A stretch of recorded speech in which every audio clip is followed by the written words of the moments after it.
Hi, my friends. How are you this morning? Happy Warrior Wednesday. Warrior Wednesday. Okay, so I want to chat with you about being a warrior. Here we call ourselves warriors. But what is the real meaning behind a warrior that we need to know? You see, we have been conditioned for a long time that we have these pictures of the warrior and she's kneeling and she's got the sword or she's all in battle all the time. And we think that when we're resting or we're not wearing the warrior clothes that we're not a warrior, and that we go, okay, there is no way in heck I'm a warrior. And we have trained ourselves to think that we are only can be a warrior when we fight 100% of the time. So what I want to share with you is how to be a warrior and understanding the elements of being a warrior. Number one, let's just think about the warrior. Okay, so the warrior goes out there and fights for what they believe in, right? A lot of times they get bruised and they get bloodied, they get punched, and sometimes they don't win, but they're fighting for what they believe in, right? But what happens to the warrior after that? They often go back to their camp with their comrades, their community, their soul brothers or sisters, and they rest their body. They work on healing their wounds. They process the win and celebrate, or they process the loss.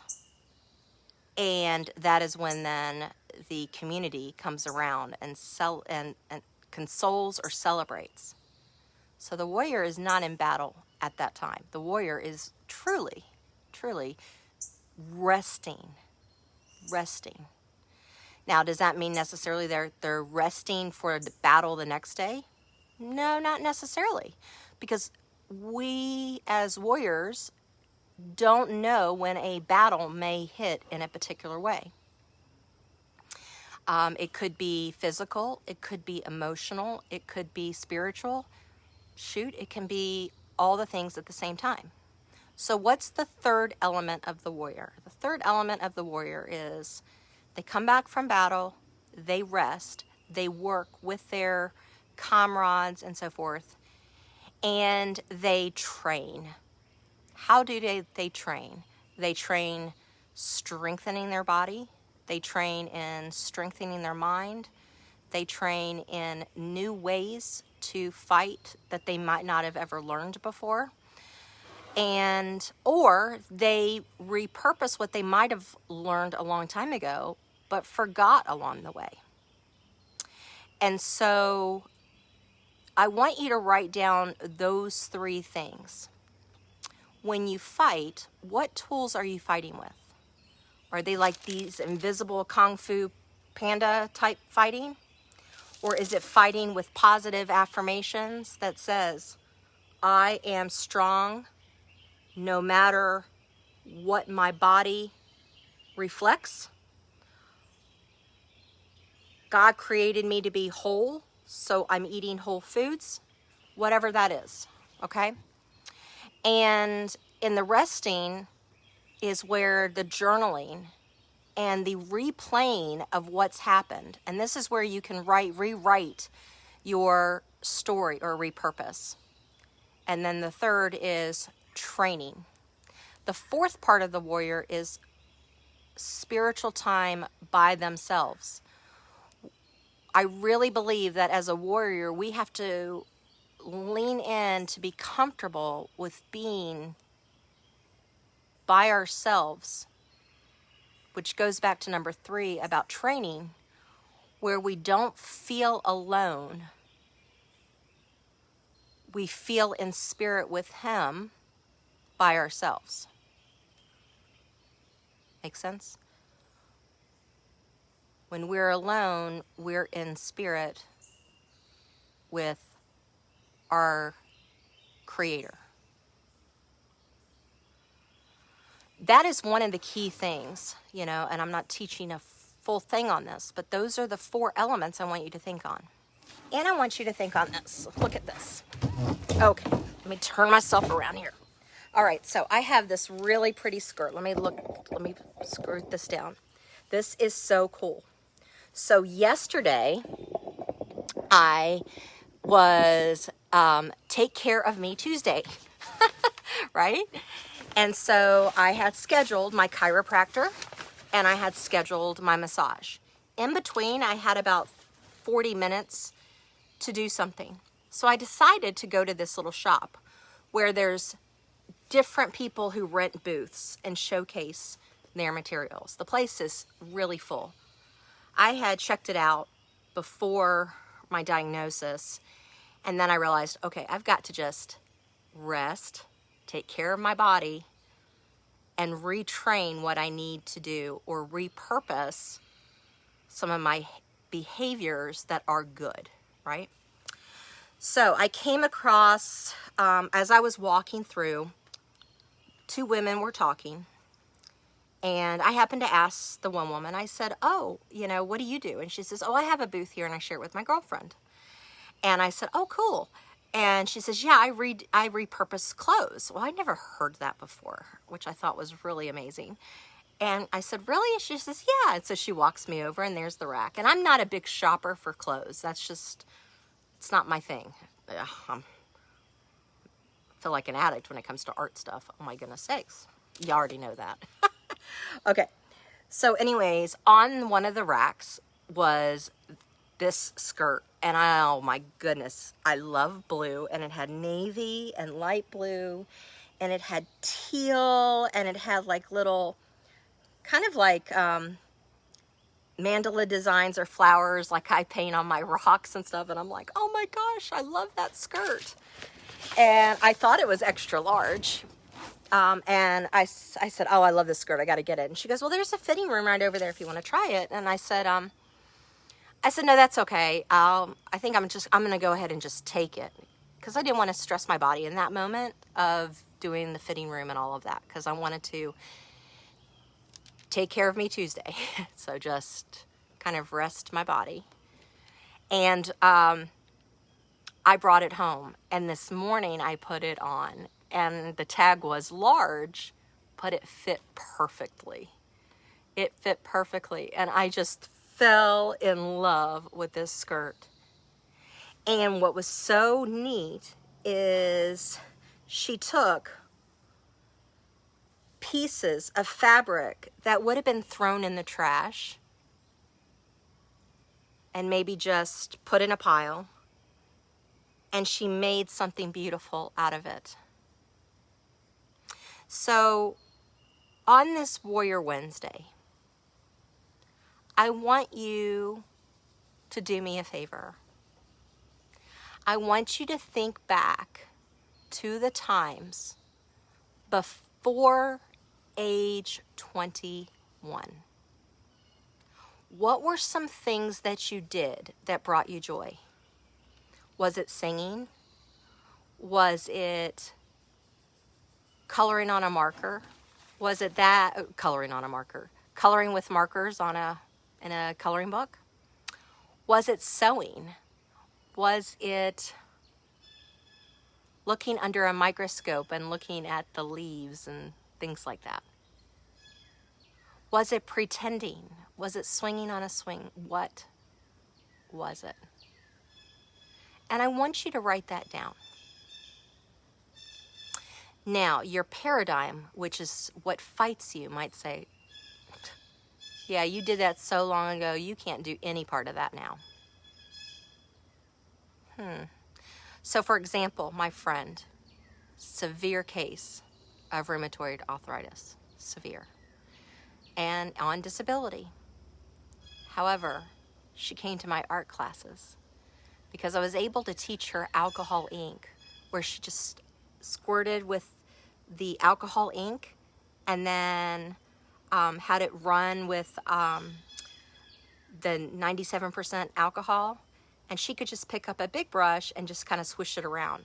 And she made incredible, beautiful, abstract art on first paper, and then she did a canvas. I also taught her how to do a canvas painting without having her arms lock up, where she was just able to use the palm of her hands and then use a stencil and use modeling paste and then decorate it with charms. And she actually decorated one of the canvases and put a picture of her dog there with a heart. And then she put a little angel charm that I had. And she promoted my classes. She said, Tricia, there are no other art classes that I could do, but I could do yours. So she loved art. So in her past, maybe she did some of that, but thought that she had to give it up because of her condition. So what can you repurpose? Perhaps you used to sing in a choir and you go, well, Tricia, I don't feel like driving to a choir. I don't feel like being in one or whatever. Okay, repurpose that activity and rewrite it. Can you create a song playlist that helps you through the rough times and you play it and sing it to the top of your lungs? So I was a singer all my life. I actually have a music CD that I did a few years ago and so forth. But one song that has been my song throughout the years, and so many people are like, well, why that song?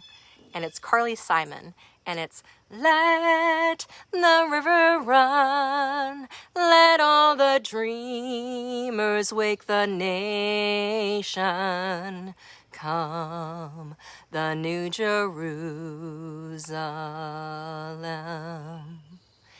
And it was just, I love that statement, let all the dreamers wake the nation.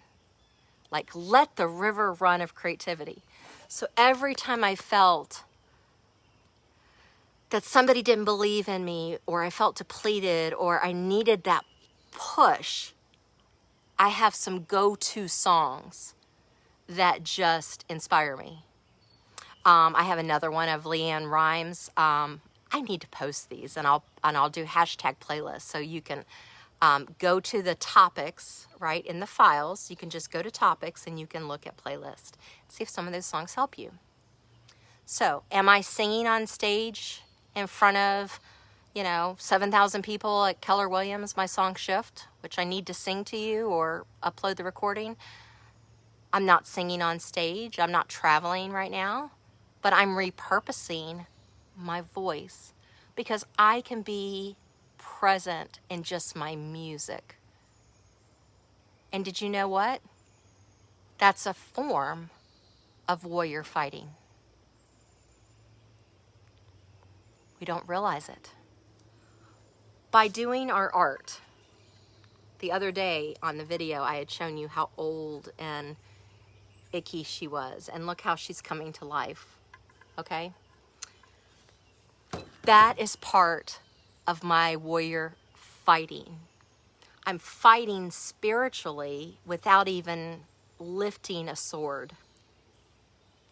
I am resting as a warrior, and I'm training as a warrior because I'm learning the coping mechanisms that help me when I feel achy in my knee and my back. And I'm like, okay, I need to stretch.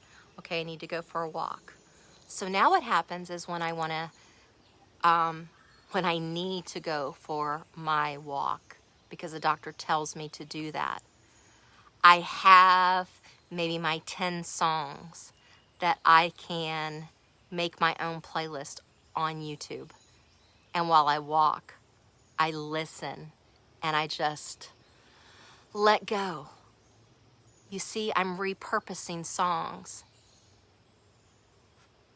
that lifted me up. We don't realize many times that by being a warrior, by committing and saying, I am a warrior, what will happen is our spirit will lead us down paths to help replenish, restore, and rewrite.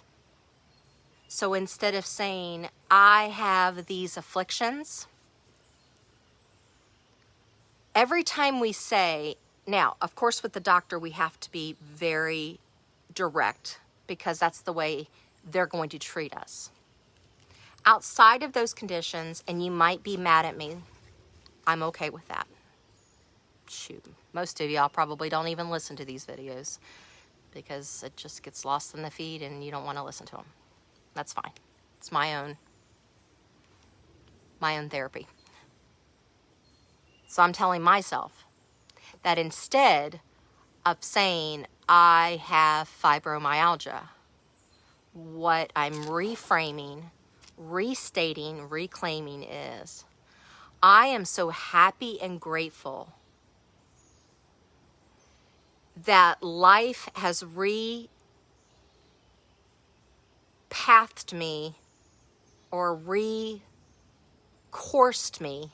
See, I'm writing it right now. I am so happy and grateful that life has course corrected me to live more healthy with whole foods. So instead of focusing on the illness, I'm focusing on the mechanisms that can improve my life. Because what can I improve? I can improve my attitude. I can improve my actions. I can improve my actions, my attitude. What have we been teaching last week?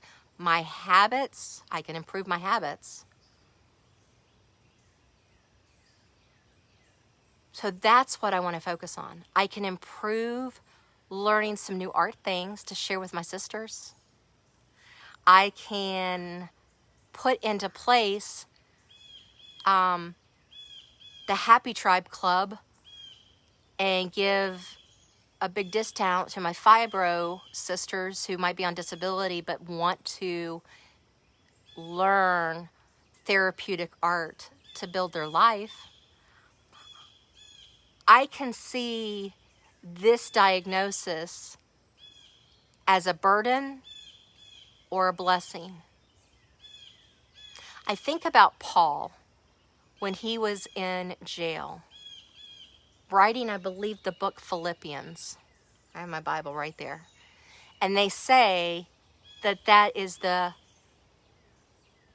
most loving book of the Bible. We might think Psalm of Solomon's, but no. The most loving and joyful book of the Bible was when Paul was in prison. So he wasn't out there on the street being a warrior.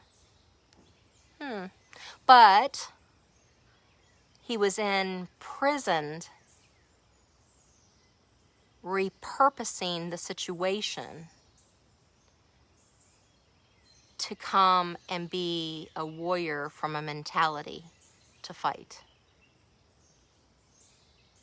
So I ask you today, what can you repurpose in your life?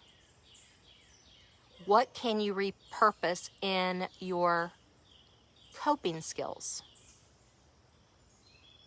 What are some things that you left along the way because you became a caregiver for someone and you have physical ailments and you go and you've allowed yourself to believe, I can't do any of that anymore?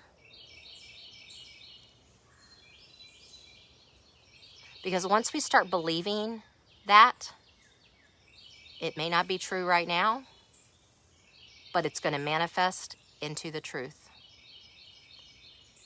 The biggest warrior battle every day is what you say and what you take ownership of.